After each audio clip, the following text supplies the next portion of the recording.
Gold, trusted gold buyers. మీరు తాకట్టు పెట్టిన బంగారాన్ని విడిపించి ఈ రోజు ఉన్న మార్కెట్ ధరకు కొనబడను.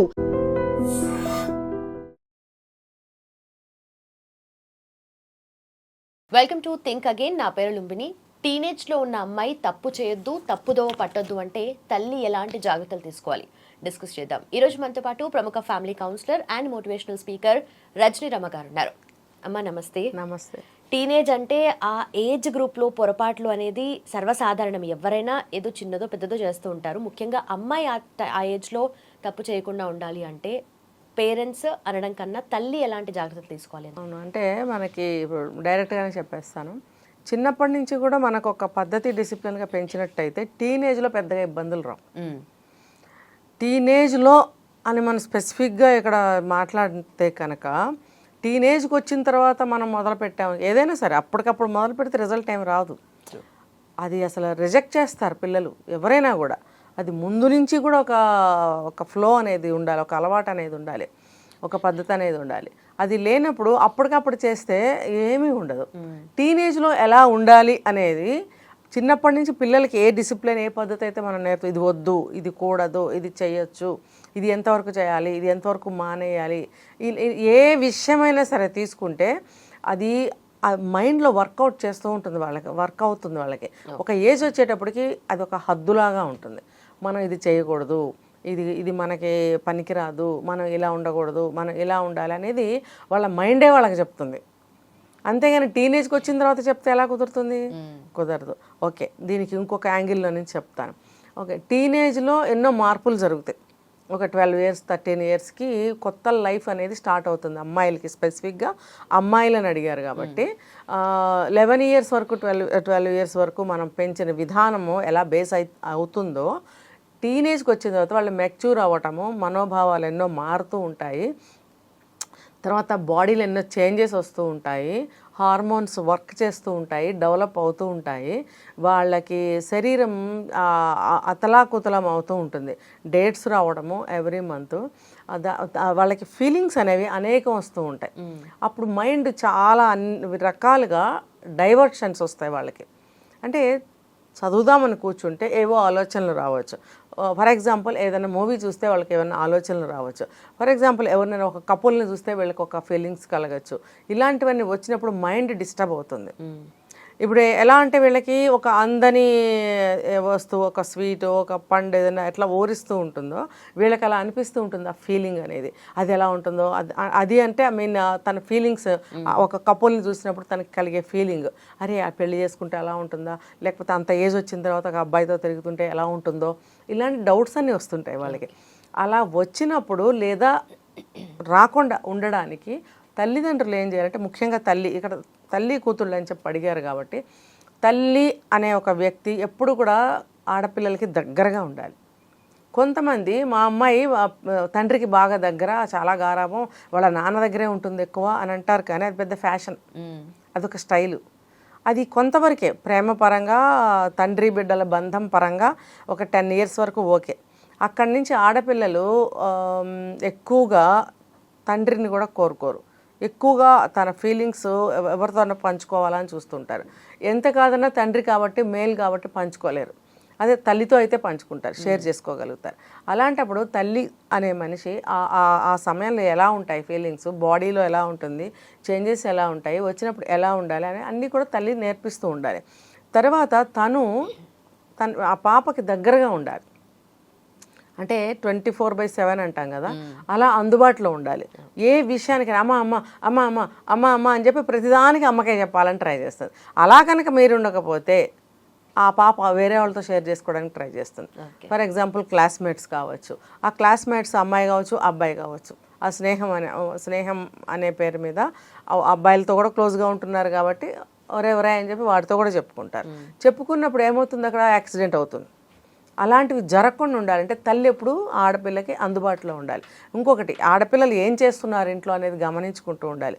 వాళ్ళు క్లాస్ బుక్సే చదువుతున్నారా, లేకపోతే ఫోన్లు యూజ్ చేస్తున్నారా, ఫోన్లో ఏం చూస్తున్నారు, లేదా ఫోన్లో మాట్లాడుతున్నారా, మాట్లాడితే ఒకవేళ ఏం మాట్లాడుతున్నారు, ఎవరితో మాట్లాడుతున్నారు, బాయ్ ఫ్రెండ్తో మాట్లాడుతున్నారా, గర్ల్ ఫ్రెండ్తో మాట్లాడుతున్నారా, ఏం మాట్లాడుతున్నారు, ఇవన్నీ కూడా గమనించాలి. తర్వాత తను బయటికి వెళ్ళినప్పుడు తన యొక్క బిహేవియర్ ఎలా ఉంటుంది, ఎవరితో ఎక్కువగా మూవ్ అవుతుంది, లేదా తన మనోభావాలు ఎప్పుడు కూడా ఫేస్లో రిఫ్లెక్ట్ అవుతూనే ఉంటాయి. తన ఆలోచనలు ఎలా ఉన్నాయి, ఆ ఫేస్ అలా మారుతూ ఉంటుంది. ఆ తల్లి అనేది ఇంట్లో కానీ బయటకు వెళ్ళినప్పుడు కానీ అవన్నీ గమనిస్తూ మైండ్ డైవర్ట్ చేస్తూ ఉండాలి. ఓకే. అంటే ఇది ఎంతవరకు అణిచివేసి ఉంచుతారు అని అంటే, అణిచివేసి ఉంచడం కాదు, అది ఒక ప్రికాషనరీ మెథడ్ ఒకటి, వన్ ఆఫ్ ద. సెకండ్ ఏం చెప్తానంటే, నేను ఆ వయసులో వచ్చే చేంజెస్ ఇలా ఉంటుందమ్మా, ఈ టైంలో జాగ్రత్తగా ఉండాలి, కంట్రోల్ చేసుకోవాలి. ఏ కోపమైనా ఇంకొకటైనా, ఒక ఫ్రెండ్తో కలిసి మూవీకి వెళ్ళాలి, ఒక ఫ్రెండ్తో కలిసి ఏదైనా చాటింగ్ చేయాలి, ఒక ఫ్రెండ్తో కలిసి డిస్కస్ చేయాలి, తన డౌట్ కానీ తన ఆలోచన కానీ షేర్ చేసుకోవాలనుకున్నప్పుడు అలా చేయకూడదమ్మా, నాతో చెప్పు అని మంచిగా ఆ చిన్న వయసులో చెప్పింది ఏదైనా సరే నాటుకుంటుంది నిజంగానే. ఎందుకంటే ఆ ఏజ్ లోనే డిస్కనెక్ట్ అయ్యే ఖచ్చితంగా. ఉంటాయి కదా. మరి మొన్న 12 ఏళ్ళ 14 ఏళ్ళ అమ్మాయి ప్రెగ్నెన్సీ వచ్చి డెలివరీ అయింది. ఎందుకు అవుతుంది ఇవన్నీ అమ్మాయికి తెలియదు. అసలు తెలియనప్పుడు అవతల పిల్లాడు కూడా వాడి వయసు అంత అనేది మనకు అనవసరం. ఆ అబ్బాయి వయసు అతనికి తెలిసిందా తెలియలేదా మనకు తెలియదు. కానీ ఇద్దరు కమిట్ అయినప్పుడు జరిగింది ఏంటి, అమ్మాయికే నష్టం జరిగింది, కెరీర్ పాడవుతుంది, కుటుంబంలో వాల్యూ పడిపోతుంది. కుటుంబంలో ఎవరు కూడా తెలియక చేసిందిలే, ఆ పిల్లకి అసలు అవగాహన లేదు, దేని గురించి కూడా అసలు ఆ అమ్మాయికి నాలెడ్జ్ లేదు కాబట్టి అలా జరిగిందని ఎవరు అనుకోరు, అస్సలు అనుకోరు. ఇది రాసిస్తా, ఇది పెద్ద ముదురు అని అంటారు. దీనికి ఇప్పుడే అన్నీ కావాల్సి వచ్చినాయి, దీనికి ఒళ్ళు కొవ్వెక్కింది, దీనికి ఒళ్ళు బలిసింది, దీనికి మగవాడు కావాల్సి వచ్చాడు, మొగుడు కావాల్సి వచ్చాడు, దీనికి అది ఇది అని ఇష్టం వచ్చేట్టు అందరూ మాట్లాడతారు. అందరూ అన్ని ఏజ్ గ్రూప్ వాళ్ళు మాట్లాడతారు. మరి అందరి ఆలోచన ఎక్కడా కలవదు, ఇలాంటి దగ్గర మాత్రం భలే బాగా కలిసిపోతాయి. అలాంటప్పుడు ఇది ఆ పిల్లకి నిజంగానే ఏం తెలియదు, కానీ తెలియాల్సింది ఎవరికి, తల్లికి. మరి ఆ తల్లి చేయాల్సిన పని ఏంటి, తను కాసుకుంటూ ఉండాలి, అన్నీ చెప్పాలి. దానివల్ల జరిగే రిఫ్రిగేషన్స్ ఏంటి, రిఫ్లెక్షన్స్ ఏంటి, రిజల్ట్స్ ఏంటి, ఇవన్నీ కూడా తెలియచెప్పాలి. మంత్లీ ప్రకృతి రీత్యా మనకి ఇలా జరుగుతుంది, అంతేగాని ఆ ఫీలింగ్స్కి మనం లోబడి మనము ఎక్కడా కూడా స్లిప్ అవ్వకూడదు. దీనివల్ల ఏం జరుగుతుంది, మన కెరీర్ ఎలా పాడవుతుంది, మ్యారేజ్తోనే మనకి ఇవన్నీ స్టార్ట్ అవుతాయి, ఇది మన సాంప్రదాయం, ఇది మన ఆచారం, లేకపోతే ఇది ఒక పవిత్రత, ఇలా ప్రతి ఒక్క దాని గురించి కూడా చెప్తూ ఉండాలి. ఒక్క ఈ యాంగిల్లోనే కాదమ్మా, మనకి ఇంట్లో మన సాంప్రదాయ ఆచారాల ప్రకారము మనం పూజలు చేస్తున్నాం, లేకపోతే ఒక పవిత్రమైన హోమాలు చేస్తున్నాం, లేకపోతే ఒక మంచి పనులు చేస్తున్నాం, ఇలా ఏది తీసుకున్నా సరే దాని గురించి ఇది ఎందుకు అనేది వివరించి చెప్పాలి. ఓకే. రీజనింగ్స్తో కనుక మనం చెప్తే వాళ్ళకి అర్థమవుతుంది. చిన్న వయసు వాళ్ళకి ఎందుకు ఎందుకు ఎందుకు ఎందుకు అని అడుగుతారు పిల్లలు. చూడండి, ఎందుకు అని ప్రశ్న వేయని ఏ జీవి మనిషి కూడా ముందుకు వెళ్ళలేరు, సక్సెస్ అవ్వలేరు. ఆ ఎందుకు అని ప్రశ్నించిన వాళ్ళే ముందుకు వెళ్తారు ఎక్కడైనా చూడండి. ఎందుకంటే వాళ్ళకి ఆ క్యూరియాసిటీ ఉంటుంది లోపల, ప్రతిదీ తెలుసుకోవాలి. దాన్ని నివృత్తి చేసేది ఎవరు, మరి వాళ్ళకి డౌట్ క్లియర్ చేసే వాళ్ళు ఉండాలి కదా. లేనప్పుడు వాళ్ళ డౌట్లుగానే ఉండిపోతాయి, తెలిసి తెలియని విధంగా పొరపాట్లు జరుగుతాయి. ఒక్క సెక్సువల్ విషయాలు నేను చెప్పట్లేదు, చదివే అవ్వచ్చు, కెరీరే కావచ్చు, ఫ్రెండ్షిప్పే కావచ్చు, ఏదైనా ఒక మాట్లాడే విధానం కావచ్చు. కాబట్టి అలా మాట్లాడకూడదమ్మా, ఎందుకు మమ్మీ ఏమవుతుంది అంటారు, ఏమవుతుందో చెప్పాలి. నోరు మూసుకో చెప్పింది విను, అలా మాట్లాడకూడదు అంటే అది ఎలా మాట్లాడాలో అర్థం కాక మాట్లాడటం చేతకాని విధంగా తయారవుతారు 60 వచ్చిన 70 వచ్చిన ఏజ్. సో అది ఎందుకు అనేది వివరించి చెప్పగలిగినట్టయితే 15 సంవత్సరాలు వచ్చేటప్పటికి ఆ పిల్ల ఏ తప్పు చేయదు, అసలు చాలా స్ట్రాంగ్గా నిలబడుతుంది. తనకేం కావాలో తను నిర్ణయించుకుంటుంది, తను ఎటువైపు వెళ్ళాలి, ఎవరితో మాట్లాడాలి, అది లవ్ చేయాలా వద్దా, లవ్ చేస్తే ఏమవుతుంది, లేకపోతే అమ్మ చెప్పినట్టు పవిత్రంగా పెళ్లి చేసుకుంటే ఎలా ఉంటుంది, ఇవన్నీ కూడా విచక్షణ అనేది నేర్పిస్తుంది అమ్మాయికి. సో 15 ఏళ్ళు వచ్చేటప్పటికి అలా తయారవ్వాలంటే తల్లి ప్రతి ఒక్క స్టెప్లోనూ ప్రతి ఒక్క విషయాన్ని ఓర్పుగా చాలా సహనంగా ఆ పిల్లలకి డౌట్లు క్లియర్ చేస్తూ ఉండాలి. తనకి చేత కాకపోతే తెలుసుకుని చెప్పాలి. అదే, ఎందుకంటే తల్లులు అప్డేట్గా ఉండాలి. ఇప్పుడు ఈరోజు ట్రెండ్ ఎలా ఉంది బయట, ఇప్పుడు ఈరోజు ఏం జరిగింది, ఇవన్నీ అప్డేట్గా కనుక తల్లి లేకపోతే పిల్లలు తాటాకులు కడతారు, ఏం అమ్మకేం తెలియదు.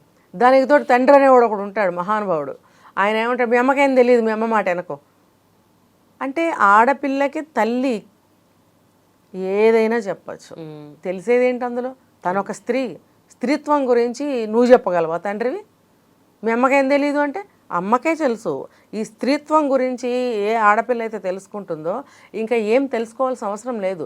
తన బాధ్యతలు కానీ, తన జీవితం కానీ, తన నడవడిక కానీ, తన గోల్ కానీ, ఎలా అటువైపు వెళ్ళాలి, ఎలా గోల్ సెట్ చేసుకోవాలి, అన్నీ అమ్మాయికి అర్థమవుతాయి. అది తల్లి ఒక్కటి ఉంటే చాలు, తండ్రి చెప్పాల్సిన అవసరం లేదు. తండ్రి పాత్ర వేరు, తల్లి పాత్ర వేరు. అదే మగపిల్లవాడికి తండ్రి అలా ఉండాలి. మళ్ళీ తల్లి చెప్పగలిగినా కూడా కంప్లీట్గా చెప్పగలిగింది ఒక మగాడికి చెప్పగలుగుతాడు, ఆడవాళ్ళకి చెప్పగలుగుతారు. కాబట్టి ఆడపిల్లకి తల్లి ఎప్పుడూ కూడా చెప్తూ ఉండాలి త్రూఅవుట్ లైఫ్. పెళ్ళైన తర్వాత కూడా ఎలా ఉండాలి అవన్నీ కూడా. అంటే టీనేజ్ అన్నారు కాబట్టి మనం ఇక్కడ ఆగుదాం. సో టీనేజ్లో ప్రతి ఒక్కటి కూడా రీజనింగ్స్తో చెప్పాలి, జాగ్రత్తలు చెప్పాలి, చదువులో ఎలా ఉండాలి చెప్పాలి, తెలివిగా ఎలా మాట్లాడాలో నేర్పాలి, లేకపోతే తప్పటడుగులు వేస్తారు. తెలివిగా మాట్లాడటం చేతగానే అమ్మాయిలతో ఎవరు స్నేహం చేయరు, క్లాస్లో వెనకబడిపోయి ఉంటారు.